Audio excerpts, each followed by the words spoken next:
Cette vidéo s'adresse plutôt aux jeunes enseignants qui se trouvent confrontés à la nécessité d'investir dans des manuels pour leur classe pour la première fois. Ils trouveront ici un certain nombre de questions à se poser pour faire leur choix.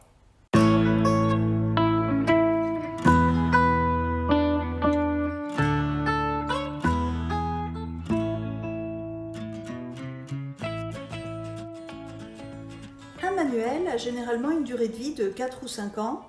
Ensuite, les programmes changent, les pages se détachent, se déchirent.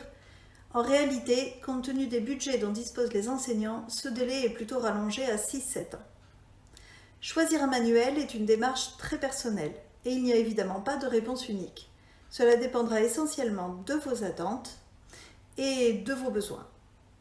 Avant de feuilleter les manuels disponibles sur le marché, il me semble important de répondre à cette question. Qu'est-ce que j'attends d'un manuel ? Voici quelques questions que vous pouvez vous poser et qui vous aideront à trouver le manuel qui vous convient. Le premier élément que je vais évoquer n'est pas celui auquel on pense spontanément en premier, pourtant il est très important. De quel budget disposez-vous dans votre classe ?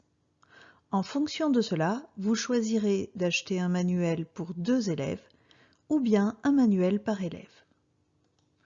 Votre école utilise-t-elle un manuel commun à plusieurs classes ou à plusieurs niveaux ? Si c'est le cas, il sera peut-être important de vous rapprocher de vos collègues et de faire des compromis en choisissant le même manuel qu'elle. Êtes-vous à la recherche d'une méthode clé en main qui vous guide et qui vous accompagne, ou bien plutôt d'une banque d'exercices qui vous laisse toute liberté de mener vos séances comme vous l'entendez? Souhaitez-vous utiliser une pédagogie spécifique? Êtes-vous plutôt pédagogie explicite, pédagogie par projet? Avez-vous un goût particulier pour l'approche transversale qui associe par exemple 2 matières? Ou êtes-vous plutôt intéressé par une approche ludique, une approche par la manipulation? Souhaitez-vous que le manuel propose des situations de recherche, des situations de manipulation, des jeux pédagogiques, des évaluations et des renforcements dans un guide pédagogique? Quel est votre niveau actuel d'équipement? Souhaitez-vous pouvoir vidéo-projeter les exercices et les corrections, auquel cas il vous faudra une version numérique?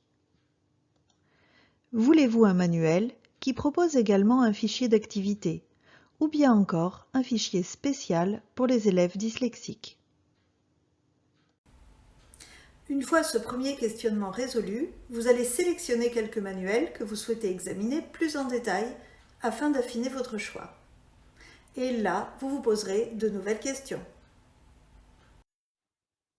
La première question à se poser d'après moi est de savoir si les progressions sont bien conformes au programme officiel. Comme les programmes changent régulièrement, il faut s'assurer que le manuel est à jour.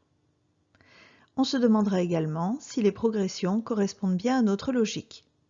Il est plus facile de suivre une méthode ou une progression si on adhère à la démarche et au déroulé des séquences.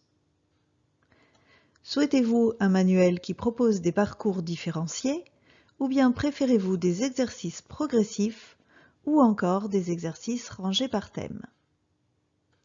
Comptez-vous vous appuyer sur les leçons proposées par le manuel ou préparerez-vous les vôtres?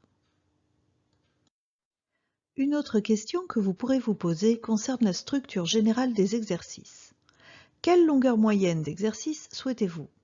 Vous préférez des exercices courts et variés ou bien des exercices plus longs pour que les élèves écrivent plus dans leur cahier?